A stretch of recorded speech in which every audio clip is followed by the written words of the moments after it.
Time to focus on business now. Business editor Mike Eppel joins us live in studio. Mike, how are you doing today? I'm well, thank you. How are you? I'm doing well. I'm hearing that a possible new deal between the U.S. and China could, I guess a lot of people are hoping that will ease tensions between the two countries. They're going to have a signing ceremony today in Washington, and this is the phase one of the trade agreement that they reached late in 2019. You know, we've been talking about U.S.-China trade tensions for the better part of a year and a half. They've ratcheted up tariffs successively. And this deal actually isn't going to remove a lot of the tariffs. They want to actually see the trade promises take place. The Chinese expected to buy an additional $80 billion worth of U.S. manufactured goods, $200 billion worth of U.S. agricultural products, stay away from intellectual property, work in the currency markets. And what's really interesting, too, is the fact this agreement, which Donald Trump calls a monster, is only 86 pages long, which I found interesting considering the federal budget in Ottawa every spring is all around 400-plus pages.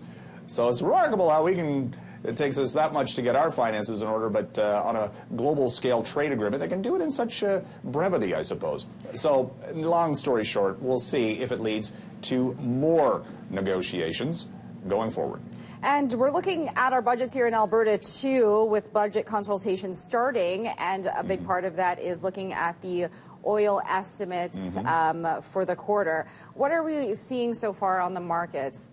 Well, right now we've got the price for oil at a 6-week low. The supply levels globally have been going up, despite OPEC's best efforts to cut back. The economy is okay worldwide, but demand has sort of been mitigated, and supply levels out of the States keep on rising. We'll get another inventories report there today, and it's expected to show an inventory build.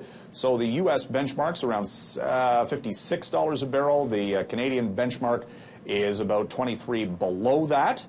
Western Canadian Select, well below $40 per barrel. So all of this, you're right, it's going to go into the budgetary tabulations and calculations. And if the revenue's not there, guess what? That's going to lead to reduced spending likely and lower budgetary projections on the amount of money that they'll have to work with. Thanks again for joining us, Mike. You can also hear Mike on 660 News at 26 and 56 after the hour. Let's take a look at the opening numbers.